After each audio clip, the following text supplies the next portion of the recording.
그 잠실 투표함 확보가 오늘 경찰에 의해서 이루어졌는데요. 오늘 개표소로 그래서 투표함을 확보를 해가지고 2개가 있더라고요. 보니까. 근데 그 2개 투표함 2개가 개표소로 이동해 개표를 진행하고 있습니다. 이제 지금 참 이 역대 선거에서 이런 일이 한 번도 없었던 것 같은데 송파구 잠시 7동 2투표소 투표함이 시위대 봉쇄를 35시간 만에 이걸 뚫고 반출을 했습니다. 근데 이 투표소 이 진입 과정에서 좀 불미스러운 일들이 정말 많이 발생을 했습니다. 당시에 이 투표함을 지키고 있었던 그 시민들이죠. 시민들을 강제 해산하는 과정에서 좀 물리적인 경찰에 의한 폭행이라든지 물리력이 너무 동원됨으로써 저렇게 불상사가 일어났어요. 실제 동영상을 보면 조금 더 심각하다라는 게 좀 보일 정도인데 혹시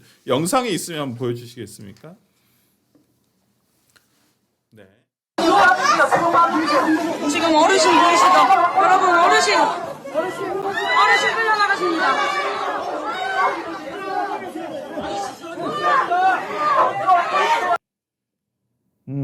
그러니까요. 이게 뭐 이거 외에도 실제 어떤 그 유혈 사태가 벌어졌죠. 실제 다치신 분들이 계시고 그러다 보니까 이 경찰의 진입 과정에서 이러한 진압이 적절했냐라는 얘기가 지금 나오고 있어요. 이게 꼭 뭐 이분들이 주민이 아니냐는 저는 중요한 문제는 아니라고 봅니다.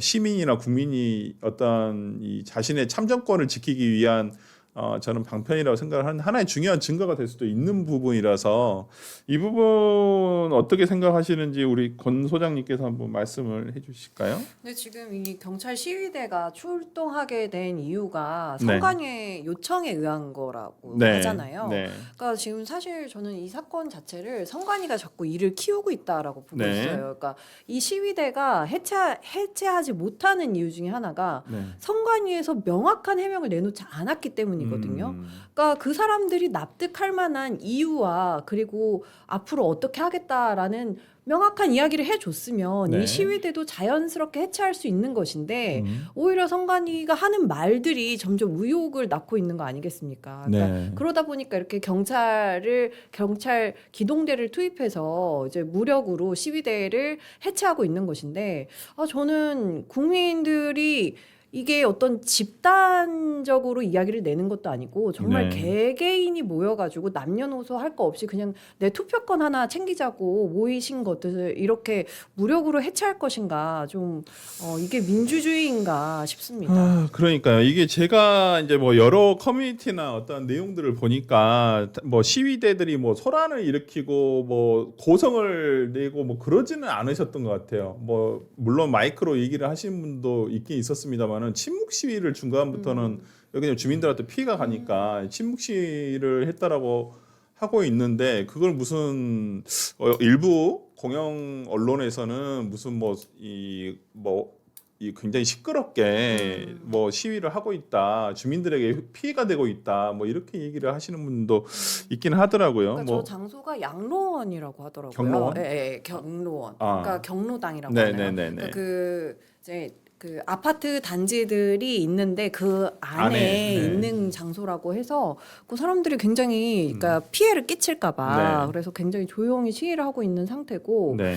그러니까 과연 저 사람들이 모여가지고 지금 뭐 폭력을 휘두르는 것도 아니고요. 그러니까. 네, 그래서 저는 그러면서 이제 MBC 기자들을 좀 쫓겨내긴 했대요. 그러니까 MBC하고 KBS 기자들이 네, 좀 쫓겨났다고 하는데, 네. 그러니까 그분들이 봤을 때는 그 방송 자체가 너무 공정하지 않게 이제 방송을 할 우려가 있다라고 해서 네, 좀 쫓겨낸 네. 것 같고, 네. 뭐 그런 부분 말고는 크게 문제는 없었거든요. 네. 그래서 저는 굳이 이렇게까지 경찰이 출동해야 됐나라는 생각이 좀 듭니다. 이런 가운데 이제 뭐 한 보도를 보니까 이 또 투표 용지 제작에서는 110%에 해당하는 투표 용지 예산을 받아갔다는 거예요. 아니 그러면 그 돈으로 투표 용지를 다 만들었으면 될 일이잖아요. 110%면 유권자 수보다 플러스 10%더 많다는 건데 왜 50%만 그 해당 개표소 그러니까 투표소에 용지가 갔는지 도무지 이해가 안 되거든요, 신지호 대표님. 초등학교 반장 선거에서도 네. 애들이 투표용지가 모자란 적은 없습니다. 기본적으로 네. 사전 저는 100번 양보해서 네. 사전 투표는 현장에서 바로바로 인쇄를 해서 주지 않습니까? 네. 그래서 사전 투표 현장에서는 그 본 인쇄 용지가 모자랄 수 있다고 생각해요. 100번 정말 양보해서. 네. 근데 이건 본 투표지 않습니까? 네. 이미 선거인 명부가 진작에 작성이 됐고 네. 해당 투표소에서 몇 명이 투표해야 되는지 네. 다 구체적으로 네. 계획이 짜여진 거 아닙니까? 그러니까요. 그런데 현장에서 투표용지가 모자라다. 이거 말도 안 되는 거죠. 게다가 송파, 강남 이런 데는요. 네. 서울에서도 사전 투표를 안 하는 지역입니다. 본 투표율이 굉장히 높은 지역들이에요. 네. 그런데도 거기서 50% 내지는 55% 분량의 투표용지만 준비해놨다. 네. 이 말도 안 되는 거죠. 이러다 보니까 왜 하필이면 송파와 강남에서 이런 일이 발생했느냐. 이러니까 부정선거론이 지금 확산될 수밖에 없는 것이죠. 네. 해당 지역들은 야권이 상대적으로 유리한 지역들 아니겠습니까? 근데 성동구 같은 경우에는 굉장히 투표율이 높았는데 투표용지가 부족한 상황이 발생하지 않았거든요. 네. 그래서 이러한 사태를 쭉 보면서 결국에 야당의 표를 줄이기 위해서 저런 식의 모함이 있었던 것 아니냐라는 음모론도 나올 수 있죠. 그거는 선관위가 전 자초했다고 봅니다. 아니 문성호 대변인은 이번 사태와 관련해 가지고 어떻게 생각을 해요? 그러니까 진짜? 제가 네. 평소에 이런 부정선거 음모론에 대해서 얘기를 할 때 이런 제발 정규 분포에서 얘기를 좀 하시라 이런 식으로 얘기를 네. 많이 했는데 앞으로는 그런 얘기 안 하려고요. 네네네. 아니 선관위가 정규 분포의 행동을 안 하고 있어요. 네. 우리나라가 어디 진짜 이제 막 독립한 개발도상국도 아니고 네. 이런 일이 일어날 수가 없거든요. 그리고 저는 그러니까요. 이게 지금 여러 가지 뭐 음모론이 충분히 확산될 상황이라서 거기다 말을 더 얹고 싶진 않은데 네. 실제로 이제 뭐 아프리카 독재 국가 같은 경우는요 네. 부정선거를 진짜 많이 하거든요. 네. 근데 거기에는 그런 식으로도 진짜 해요. 네. 어디 지역이 예를 들면 지금 본인들의 뭐 대통령인지 무슨 뭐 장군인지의 지지율이 낮으면 네. 교통을 막아버려요. 음. 그래서 투표소에 못 가게 해요. 그런 식으로도 부정선거를 하거든요. 근데 이번에 결국 이거는 음모론자들이 충분히 그렇게 주장을 할 수 있는 얘기들이 나온 거죠. 네. 너무 공교롭게도 여기 나왔던 송파구나 뭐 이런 데 지역들이요. 보통 보수 지지세가 굉장히 높은 지역들만 나왔고 그렇죠. 네. 거기다가 저는 너무 이해가 안 되는 게 뭐냐면은 제가 이게 좀 찾아봤어요. 네. 그러니까 이 선관위 같은 데서 이제 투보들한테 뭐 이렇게 뭐 가이드라인 같은 게 있잖아요. 네. 거기에 뭐 투표 이런 용지에 대한 얘기도 있더라고요. 아, 네. 보통 100%를 하진 않는데요. 네. 100% 하는 경우는 없으니까 네. 70%를 보통은 준비를 한다라고 자기네들이 그렇게 해놨어요. 네. 근데 이번에 50% 준비했다는 거 네. 아닙니까? 그러니까 이거는 뭐 말이 안 되는 얘기죠. 아니 근데 저는 이해가 안 되는 게 이제까지 이번에 용지에 관련해 가지고 이런 일이 있어서 뭐 이런 문제가 발생을 했는데 저는 이렇게 하는지도 몰랐어요. 솔직히 말하면 아니 100% 유권자 100%에 해당하는 그러니까요. 용지가 나와서 그 인쇄를 한 다음에 각 투표소로 그 명부가 있으니까 그 명부만큼 보내면 되잖아요. 그래서 그게 투표가 안 되고 이제 안 됐으면 안 된 만큼 가져와서 숫자 다 세보고 폐기하면 되잖아요. 남으면 그게 맞지 않나요? 나는 그게 상식적으로 보는데 이제까지 왜 70%만 했다는 것도 이해가 안 되고 뭐 그걸 선관위에서는 이게 부정선거 말하시는 분들 이거 뭉터기 뭐 그거 가져다가 한다 아니 숫자를 세보면 되잖아. 나간 숫자 그다음 투표 안 된 숫자 해보면 그게 투표한 사람과 안 한 사람 숫자가 딱딱 맞아가지고 나왔던 숫자와 일치하면 그 맞는 거잖아요. 근데 나는 이걸 왜 굳이 예산을 뭐 이거 용지를 그러니까요. 찍어내지 않는다라고 하는 게 무슨 아니, 그리고 저는 이런 돈을 아껴? 이번에 알았는데 네. 1.1배에 달하는 용지를 제작하겠다라고 예산을 타갔대잖아요. 아니 그럼 돈은 받아갔는데 그럼 그 돈은 어디다 쓴 그러니까 거야? 이거 이번에 저는 뭐 지금 정치권에서 특검에 대한 얘기도 나오는데 저는 진짜 특검해야 될 사안이라 봅니다. 뭐 아니면 뭐 경찰에서 지금 일단 서울 광수대에서 일단 수사는 진행한다고 하는데 아니 진짜 저는 전체 한번 탈탈 털어야 된다고 생각하거든요. 이 부분은 선관위를 도대체 누가 이런 결정을 했으며 그리고 진짜 타간 110%의 예산에 대해서 50%밖에 찍지 않았으면 60%는 남는다는 얘기인데 돈이 그러면 그 돈은 다 어떻게 했는지 그리고 이게 또 심각한 게 뭐냐면 이게 예를 들면은 책임자 몇 명 날린다고 해결될 문제가 아닙니다. 맞아요. 왜냐면 이 선관이라는 조직 자체가 잘 아시겠지만 정말 많이 고인물이에요. 그냥 거기 아예 직렬이 따로라고 표현해야 될까요? 그렇죠. 따로 돼 있어서 네. 그냥 거기 들어간 사람들만 쭉 해요. 네. 그러다 보니까 자기들끼리 엄청 카르텔화되어 있어요. 그래서 예전에 뭐 채용 비리 같은 것도 떠져가지고 자기 아들 데려와가지고 취업시키고 이런 일이 일어나는 거거든요. 네. 그러니까 저는 이번에 아예 그냥 선관위 인적 청산을 싹 해야 된다고 생각을 합니다. 전체 진짜 다 자르고 네. 물론 혼란이 있고 그걸 처리하는데 어려움이 있겠지만 네. 한 번 정말 앞으로를 위해서 네. 전원 자르고 나서 새로 다시 인적 구성을 해야 된다고 생각합니다. 네.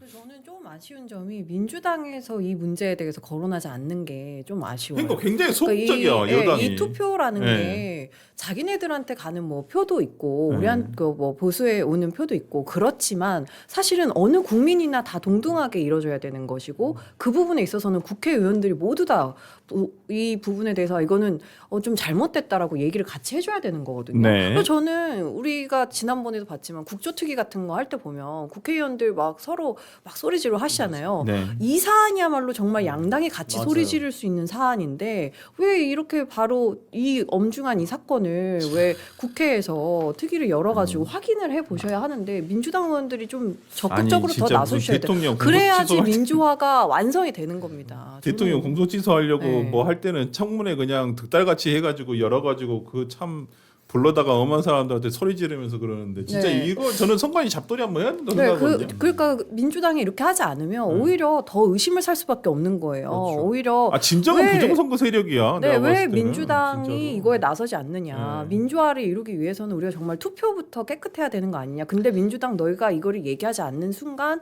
뭔가 가리려고 하는 거 아니냐라는 의혹들이 계속 생길 수밖에 그러니까 없는 이게 거죠. 이번에 그 아직 그 의문이 몇 가지가 더 있는데 성남시 개표장에서 안산시 투표지가 발견된 것도 있고요. 그다음에 AB 투표용지를 해당 투표소까지 어떻게 옮겼는지 구체적인 설명이 없어요. 저희 방송에서도 한번 그 말씀드린 적 있는데 그 무슨 이렇게 뭐 쇼핑백 같은 데다가 배달 같은 걸로 그냥 왔더라고요. 가져간 영상 혹시 있나요? 그걸 좀 잠깐만 한번 볼까요? 그 4분짜리 영상인데 다 볼 수는 없고 그 어저께도 보여드렸는데 1분 정도만 앞에 조금 확인을 30초나 1분 정도만 볼 텐데 이 사람이 봐보세요. 이걸 투표용지를 쇼핑백에 담아가지고 이동하다 시민한테 걸린 거예요. 들고 가세요. 예? 생각해봐요. 아니 저희 목소리 안 말이 나와요. 없잖아 지금 보는 말을 못 답변을 못 하잖아 지금요. 아니 그러시면 안 되죠. 위원회에서 갖고 갔다가 아니 그건 아는데 투표 용지를 용지를 한다는 말이야. 말이 안 돼. 말이 안 이게 돼. 말이 돼? 아 죄송한 게 이거 신문 명확하게 알고. 그 이 보면 이 영상에서 저 직원이 저렇게 들고 가는데 어디서 저걸 가져왔는지 누구도 얘기를 안 해준단 말이에요. 그러니까 저는 그 잠실 7동 이 개표소에서 이게 경찰이 강제 진압할 게 아니라 기본적으로 이러한 부분에 대해서 그 모여 있는 시민들이나 국민들한테 설명을 해줬으면 그분들이 뭐 억지로 맞겠습니까? 그렇죠. 예. 아니요, 전 저게 문제라고 보는 게요. 네. 다행히 저렇게 투표용지 이송이 잘 됐는데 네. 만약에 피치 못할 사고가 났다고 가정을 해봅시다. 네. 그래서 저 쇼핑백이 벌어지고 그 안에 있었던 투표용지가 정말 막 하늘로 이렇게 흩뿌러지면 네. 사람들이 주워가서 몰래 저기 늘 쪽에 네. 2개, 3개 찍어서 넣어도 상관없는 거 아니겠습니까? 그럴 수 있는 겁니다. 그러니까 저런 식으로 이송하는 건 좀 굉장히 문제라고 보고 그래서 이 사태에 대해선 특검을 해야 됩니다. 특검. 저도 국정조사 특검 필요하다고 특검이 아닌 이상 이 진상을 제대로 아니, 규명할 수가 이걸 없어요. 저는 정치권에서 이제 특히나 민주당에서 이분 스스로 조금 더 밝혀야 한다고 맞아요. 생각을 해요. 이걸 네. 뭐 국민의힘에서만 하니까 이걸 무슨 야당이 뭐 부정선거론 세력을 뭐 이렇게 이용하려고 한다. 저는 그거 아니라고 생각하거든요. 그러니까 네. 민주당도 이번에 서울시에선 졌지만 다른 데서 승리한 데가 많잖아요. 네. 근데 이게 이긴 사람 입장에서 기분도 나빠야 되는 거예요. 네. 왜냐하면 본인들의 승리가 지금 그 정당성과 절차적인 정당성이 지금 훼손된 거잖아요. 결국 민주주의에서의 권력이라는 건 내가 민의에서 선출되었다는 거에서 정당성이 나오는 건데 네. 지금 선관위가 이렇게 개판 쳐가지고 본인들이 얻었어야 될 정당성이 훼손된 상태예요. 네. 그런데 왜 가만히 있느냐에 대한 질문에 대답을 못 하고 있어요. 저는 그때 어이가 너무 없었던 게 뭐냐면은 네. 사태 자체가 일어났다 칩시다. 네. 뭐 이미 일어난 거예요. 누군가 실수를 했고 누군가 잘못을 했고 네. 누군가 의도를 가졌는지 모르겠는데 그럼 거기에 대해서 얘기가 나오는데 음. 그 당시에 조승래 민주대 중앙선대위 총괄 선대위원장이 나와서 잘못은 됐다는데 재투표에 일고의 가치가 없다라고 얘기를 해요. 아니 근데 그 상황에서 재투표를 해야 될지 말아야 될지에 대해서 그렇지. 재투표를 꼭 해야 된다는 것도 아니지만 네. 당연히 말이 나올 수밖에 없는 네, 상황인데 네. 어떻게 일고의 가치가 없을 수 있죠? 아니, 그러니까 정말 저는 오만에 기인한 오판이었다고 생각을 하거든요. 분명히 자신들은 출구조사 지금 뭐 상황도 굉장히 좋았고 처음에 개표 상황도 보니까 굉장히 많이 앞서 있고 하다 보니까 이건 당연히 우리가 이겼다. 이거 재투표할 이유가 없다. 이렇게 판단을 하신 것 같아요. 제가 봤을 때는. 근데 민주당에서는 근데 나중에 보니까 결과 보고는 아마 아니 그러니까 그 얘기 안 할 걸. 국민의 참정권이 지금 침탈당하고 있는 현장에서 본인들 당리당락만 생각했다는 거 아닙니까? 그렇죠. 이게 우리나라 제1당으로서 네. 할 소리가 전 아니라고 생각을 그러니까 해요. 저는 저기 잠실 칠동에 나가신 시민들이 뭐 모두 다 부정선거를 믿는 주민들이 아니라고 생각을 해요. 아니 자기의 참정권이 침해를 당했기 때문에 당연히 화가 나는 건 당연할 것이고 거기에 대해서 진실을 알고 싶어하는 주민들을 보고 무슨 뭐 어떤 세력으로 치부하기에는 저도 납득이 안 돼요. 오히려 솔직히. 아니었던 분들도 이렇게 대응하면 그쪽 세력으로 갑니다. 아니 나는 진짜 이제는 저도 마찬가지예요. 그러니까 뭐 제가 뭐 부정선거를 믿겠다는 얘기는 아닌데 이제 부정선거를 말씀하시는 분에게 제가 그분들한테 뭐라 말을 못 할 것 같아요. 그리고 수긍까지는 아니어도 이해는 할 수 있을 것 같아요. 아니 근데 이 와중에 이재명 대통령은 뭐 하시는 겁니까 대체? 지금 SNS가 고장났나 봐. 아니 X 어플을 핸드폰 뺏겼어. 아니 선거 당일에도 그렇게 SNS 올려대시고 뭐 투표하지 않으면 뭐 저질스러운 사람들한테 지배받는다 그랬나요? 뭐 그러면 저지는 오세훈인가요? 그러니까 그렇게 이 투표 신성한 투표를 민주주의의 높았으니까, 이 축제인 꽃인 선거에 대해서 그렇게 열을 내셨던 분이 네. 선관위의 이런 그 부적절한 행태 더 나아가서는 굉장히 그 근본 개혁이 필요한 사안에 대해서 이런 방구가 없단 말이죠. 그냥 네. 명확한 입장이 없어요. 처음에 이 사태가 벌어지니까 청와대에서 뭐라 그랬냐면 선관위가 알아서 할 일이다 뭐 그런 식으로 그렇죠. 책임을 떠넘겼습니다. 청와대 입장은 선관위가 알아서 할 일이라 했죠. 아니 이렇게 무책임한 집단이 있습니까? 네. 아니 선거에 관해서는 선관위가 알아서 할 거면 왜 본인들은 그렇게 선거 투표해달라고 독려하고 네. 말 같지도 않은 소리를 SNS에 올려댔습니까? 네. 저는 대통령이 이 상황에서 피하고 숨으면서 선관위의 문제라고 치부할 것이 아니라 본인도 적극적으로 나서야 돼요. 이게 이런 식으로 가다 보면은 부정선거를 믿는 분들은 작년 대선에서도 이와 비슷한 사건이 있었을 것이다라고 주장을 하실 수도 있거든요. 네. 그럼 이재명 대통령도 본인의 당선 과정에서 네. 이 정당성을 잃을 수도 있는 거예요. 근데 그렇죠. 지금 가만히 남일 바라보듯이 하는 게 저 너무 이해가 안 됩니다. 대통령의 SNS는 이럴 때 쓰는 겁니다. 네. 자다가 갑자기 설탕세 혹은 밤에 뭐 투표해달라 이런 이상한 말씀하실 게 아니라 국가의 근본부터 바꿔야 될 이 심각한 문제들을 타개해야 될 이런 사안부터 대통령이 SNS를 하셔야지. 근데 이 와중에 이재명 대통령이 9일부터 18일까지 벨기에, EU, 이탈리아 등을 방문하신다고. 도망가네. 네, 사실 네. 어제가 이재명 대통령 취임 1주기였거든요. 1주년이었는데. 벌써 1년 됐어요? 네, 근데 이제 1년밖에 안 됐어요. 그러면 어제가 생일이었던 거예요. 네. 이재명 정부의 네. 생일이었는데 어제 1주년인지 아셨습니까? 몰랐는데? 아무도 몰랐어요. 네. 정말 조용히 지나갔어요. 그냥 그러니까 넘어가실 지금- 분이 아닌데. 네, 그러니까 지금 제가 뭐 느끼기에는 지금 분위기가 굉장히 안 좋은 것 같아요. 그러니까 그러니까 생각보다 선거 결과가 너무 잘 안 나왔고. 그러니까 지금에 와서 결과론적인 얘기일 수도 있지만은 네. 대통령이 그렇게 투표 즈음에 해가지고 SNS를 하셨던 것이 이제 우리는 여론조사 그 공표 금지 기간이다 보니까 여론조사를 알 수가 없는데 내부적으로는 다 돌리잖아요.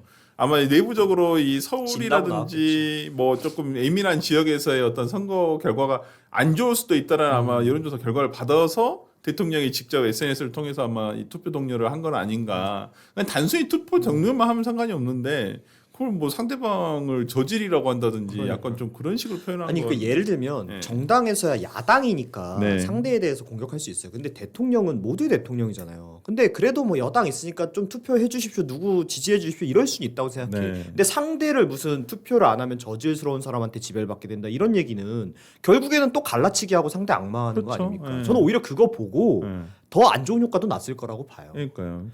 이해가 되지 않는다라고 생각하고 아까 우리 문성호 대변인이 잠깐 얘기를 해주셨지만은 진짜 무슨 우리가 이런 부정선거와 관련해 가지고 SNS에 여러 가지 짤이 좀 도는데 야인 시대 짤이 있고 무한도전 짤이 있다는데 진짜 한번 보여주시죠. 야인 시대 작가님이 현명하시네, 진짜. 예, 이게 SBS 드라마 야인 시대인데. 정치 깡패 임화수 최준용 배우가 이 역할을 했었는데 1960년대 3.15 부정선거를 앞두고 부하들과 표를 빼돌릴 방법을 모의하는 방법. 그 무식한 국민들이 뭘 알겠어. 용지가 안 나왔으면 그냥 안 나왔나 보다 하겠지. 그러니까 저 앞에 예. 부하가 얘기를 하는 거예요. 네.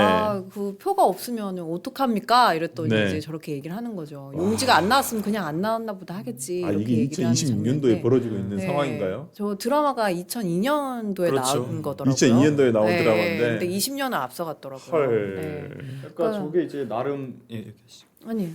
이제 실제로 이제 부정선거가 있었던 그 시절을 이제 다룬 거잖아요. 그러니까 네. 저게 이제 뭐 우리나라 일제시대 때부터 해서 뭐 근대화 이루어지고 뭐 해방 이루어지고 그렇죠. 독립하고 그때 네. 얘기인데 그 당시 실제로 뭐 이기붕을 부통령으로 당선시키기 위해서 저 동대문 사단이라고 하는 정치 깡패들이 그렇죠. 부정선거를 실제로 예. 했어요. 예. 실제로 해서 그게 이제 난리가 나가지고 했던 게 네. 4.19 혁명인 건데 네. 그러니까 그때 얘기가 지금 현실에서 일어난 거예요. 그러니까 제가 아까 얘기했던 게 이게 우리나라가 지금 뭐 갓독립한 개발도상국 후진국도 아니고 그러니까요. 어디 뭐 군사 독재하던 시절도 아닌데 이런 일이 지금 일어났다는 거는 말도 안 되는 네. 건데 일단 일어난 건 일어난 거예요. 네. 그러면 이 다음에 이 후속 대치를 어떻게 하느냐가 우리 사회의 건전성을 좀 보여준다라고 봐요. 그렇죠. 왜냐하면 저 3.15 부정선거 이후에 4.19 혁명까지 이어진 거거든요. 이렇게 역사는 우리가 항상 반복된다고 얘기도 드리고 미래를 보기 위해서 과거를 공부하는 거잖아요. 우리가 미래를 예측하기 위해서. 그렇다고 한다면 과거에 이러한 우리나라의 어떤 현대 역사에서 저러한 일이 있었는데도 오히려 또 이런 것들이 그러니까 저는 이번 사건이 단순한 실수인지 의도인지 단순 실수라고 하기에는 너무 광범위한 지역에서 벌어지고 있고 한두 군데라고 하면 뭐 그럴 수도 있겠지 생각하는데 너무 많은 투표소에서 이런 일들이 벌어지다 보니까 단순 실수라고 생각이 안 드는 부분이에요. 아니 진짜로. 뭐 짐바브웨도 이렇게 안 할 겁니다. 정말 아프리카 후진국도 뭐 대한민국이 짐바브웨 짐바브에서 뭐라 하시겠네. 석독이니 그런 데도 아니고 수리남 같은 데도 아니고 말이죠. 이게 뭐 식당들 맛집은 네. 재료 소진이 있을 수 있어요. 네. 근데 이게 선거는 밥 먹으러 가는 게 아니지 않습니까? 투표 맛집이라. 재료 소진이 어디가 있습니까? 근데 아까 변호사님 말씀하신 것처럼 네. 이번에 예산을 전체 유권자 1.1배의 투표 용지를 만들겠다고 하고 예산을 확보해 간 상황입니다. 네. 근데 그 예산은 다 어디 간 거죠? 절반이 날아간 겁니다. 그러니까 그 예산이 도대체 어떻게 유용을 했는지 아니 이건 모르겠어. 진짜 국정조사를 해야 된다니까. 네. 그러니까 본인들이 처음에 뭐라고 얘기했냐면 저번에 투표율이 얼마 나와서 뭐 맞아요. 그걸 예측해가지고 찍었다라고 했으면 그걸 예측했으면 예산을 그만큼만 신청했어야 그렇죠. 되잖아요. 예산은 근데 1.1배 신청했다는 거 아니야. 예산은 많이. 그럼 이거는 무조건 헤쳐먹었다는 편을 얘기거든요. 적게. 아니 그러니까 이거는 무조건 국정조사랑 특검이 그러니까 들어가야 이게 되는 사안입니다. 선관위가 외부 감사를 안 받잖아요. 감사원 감사를 안 받잖아요. 독립된 헌법기관이라는 이유로. 그러니까 이 안에서 이런 일들이 지금 벌어지고 있는 건 아닌가라는 생각이 좀 들고 선관위가 너무 무책임한 조직 같아. 이렇게 그러니까 우리가 아까 그 영화 우리가 그 드라마의 그 한 장면에서 봤던 3.15 부정선거 이후에 이 중앙선거관리위원회가 헌법상 독립기관이 되는 거예요. 예전에는 그러니까 우리 내무부, 지금의 행정안전부죠. 행안부 산하에 있었던 기관이란 말이에요. 그걸 독립된 어떤 정치적 영향이라든지 어떤 정권의 영향에서 벗어나게 하기 위해서 선관위를 독립된 기구로서 헌법기관으로서 하는데 그건 독자적으로 깨끗하게 선거 관리 업무를 잘해라 라고 만들어 놓은 것이지 이렇게 니들 놀라고 감시받지 말고 그냥 엎어져서 놀라고 이렇게 만들어 놓은 게 아니거든요. 근데 지금 선관위는 제가 볼 땐 전체적으로 문제가 있는 것 같아요. 진짜로 이번 상황은. 근데 이거 지금 보면 이 잠실 7동 투표함이 2개가 열렸거든요. 네. 그 열리면서 결과가 바뀐 게 있어요. 그러니까 서울시의원 의석수가 네. 이제 국민의힘이 하나를 더 가져가고 민주당이 하나를 좀 이제 적게 가져가게 됐단 말이죠. 네. 저는 그럼 이렇게 되면 뭐 서울시 뭐 후보, 그러니까 그러니까 서울시장 은 뭐 그대로 가져갔다라고 하더라도 네. 이렇게 되면 저는 재선거를 해야 되는 거 아닌가 싶은 거예요. 그러니까 왜냐면은 이 투표를 못 하고 돌아가신 분들도 있고 그리고 투표와 개표가 같이 이어지면서 그 부분에 있어서 아이고 내 거가 뭐 또 사표가 되지 않을까라고 또 바뀌신 분들도 있을 건데 맞아요. 저는 이렇게 되면은 이렇게 결과가 바뀔 수 있는 지역이었다라는 걸 보여주는 이 결과물을 보면서 이거는 정말 이제는 재투표를 해야 된다, 재선거를 해야 된다. 지금 보니까 보니까 뭐 서울뿐만 아니라 뭐 인천이나 동탄 이런 데서도 부족했던 네. 지역구가 있다는 얘기 인천도 이렇게 있었다고 했었어요. 했습니다. 연수 그러면 지역에서. 진짜 흔히 얘기하는 기초의원 같은 경우에는 표 진짜 한 표 차로도 갈려요. 실제로 아니, 이번에 실제 한 표로 당락이 바뀐 충남 경우도 있거든요. 논산시 그러면 도의원. 최소한 지금 그 지역에 투표 안 하신 분들에 대해서는 저는 네. 재투표가 이루어져야 된다고 봐요. 음. 왜냐하면 얘기하신 바대로 자기가 보통 스케줄이 있어가지고 한 1시간 정도 기다렸다 할 줄 알았는데 막 4시간, 5시간이라 그러면은 안 하고 가신 안 분도 하죠. 생길 수 있고 또 우리가 왜 여론조사 깜깜이 기간을 둡니까? 네. 이런 거에 혹시 영향을 받아서 밴드웨건 효과 같은 걸로 본인의 의사가 아닌 투표를 혹시 하실까봐 일주일 정도 여론조사 공표를 못하게 하는 거잖아요. 근데 이분들은 출구조사 결과를 보고 또 개표 상황을 보고 투표를 하신 거예요. 그러니까 이거는 우리가 지금 현행 법으로 봐도 올바르게 된 투표가 아니거든요. 네. 그러니까 저는 최소한 이 지역구들에 한해서라도 재투표가 이루어져야 된다라고 아마 생각합니다. 이제 선거 소청이나 선거 무효 소송이나 이런 것들이 아마 제기되지 않을까라는 생각도 해봅니다. 당연히 그러니까 뭐 꼭 서울시장 선거뿐만 아니라 이게 그 시의원, 구의원 또 비례의원 말씀하셨듯이 서울시 비례의원이 바뀌었어요. 민주당 비례가 8번이 국민의힘 비례 8번으로 바뀌었거든요. 그렇다고 한다면 어떤 기초 의원들 중에서도 어떤 결과를 보고 아마 이 부분 관련해 가지고 소송을 제기할 수도 있겠다라는 생각이 좀 들고요. 관련해 가지고 김민석 국무총리는 필요하면 국정조사 특검해야 된다라고 막 언론적인 얘기만 하고 있고요. 그다음에 김재섭 의원은 이번 사태가 특검을 통해서 원인을 분명히 밝혀야 된다. 지금 본인의 SNS를 통해서 보통 선거의 원칙을 위반하고 국민의 참정권을 침해한 반헌법적인 사태이다라고 밝히면서 특검을 통해서 이 수사를 해서 이게 밝혀져야 된다라고 얘기를 하는 것이고요. 이게 단순한 행정 실수인지 구조적 부실인지 그 외에 어떤 의도가 있는 거에 대해서도 분명히 저는 밝혀져야 된다고 생각을 합니다. 그래서 하는데 그 이재명 대통령은 그냥 큰 책임을 물을 것이라는 원론적인 입장만 내놓고 뭐 평소 같으면 참 SNS 많이 하시던데 아니 이 관련한 어제 그 SNS 입장문이 안 하시네요. 나왔잖아요. 네. 제가 그 읽어봤는데 네. 야당 대표가 낸 줄 알았어요. 아니 지금 본인이 행정의 권한을 가지고 있는 투반인 대통령인데 네. 본인이 이거에 대해서 본인이 가진 권한을 이용해서 어떻게 하겠다가 아니라 네. 규탄만 해요. 아. 뭐 이렇게 해야 된다. 네. 누가 해? 그 당신이 하셔야 돼요. 네. 그러니까 저는 항상 민주당 정권 문제가 뭐냐면 네. 권한을 가져갔으면 책임도 본인들한테 있는 건데 언제까지 그렇게 유체이탈화법으로 얘기할 거예요. 저는 그거 보고 이거 혹시 야당 대표가 쓴 거예요? 아니 자기가 근데 어떻게 하겠다는 얘기가 하나도 없어. 마인드는 정청래 대표도 마찬가지고 이재명 대통령 아니 또 야당 대표 마인드예요. 그러니까요. 이게 여당과 대통령의 마인드가 아니라 무슨 뭐 야당 대표 마인드다. 그리고 이준석 대표가 여기에 관련해 가지고 이재명 대통령이 스타벅스 때와 너무 다르다. 왜 선택적 분노이냐. 그러니까요. 이건 진짜 다른 무엇보다도 가장 중요한 가치거든요. 민주주의에서 투표만큼 선거만큼 투표가 가장 중요한 행위인데 저는 왜 여기에 대해서 이렇게 조용하신지 이해가 안 가요. 분노 조절을 너무 잘하는 것 같습니다, 대통령이. 자기가 분노하고 싶은 사안은 굉장히 강렬하게 네. 비판하고 네. 그렇지 않고 이게 약간 문제가 될 것 같은 거는 네. 좀 소극적으로 변하시는 네. 굉장히 좀 문제가 있는 분 같아요. 사실 이준석 대표 말씀처럼 이 사안이 훨씬 더 위중하고 심각한 문제 아니겠습니까? 네. 대통령은 그 무신사가 올렸었던 그 몇 년 전에 했었던 실수도 다시 상기시키면서 굉장히 부적절한 대통령으로서는 적합하지 않은 언행을 벌였죠. 근데 이 사안이야말로 정말 대통령이 나서서 선관위를 향한 근본적 개혁을 요구해야 되는 상황입니다. 네. 근데 그렇지가 않고 지금 총리가 대통령을 대신해서 입장을 발표하는 것인지 몰라도 네. 숨는 모습을 보이고 있단 말이죠. 청와대도 뭐 선관위는 독립된 기관이기 때문에 알아서 해야 된다 이런 식으로 남일 바라보듯이 아니 이게 무슨 강 건너 불난 것도 아니고 좀 우리 삶에 직면한 상황 아니겠습니까? 그러니까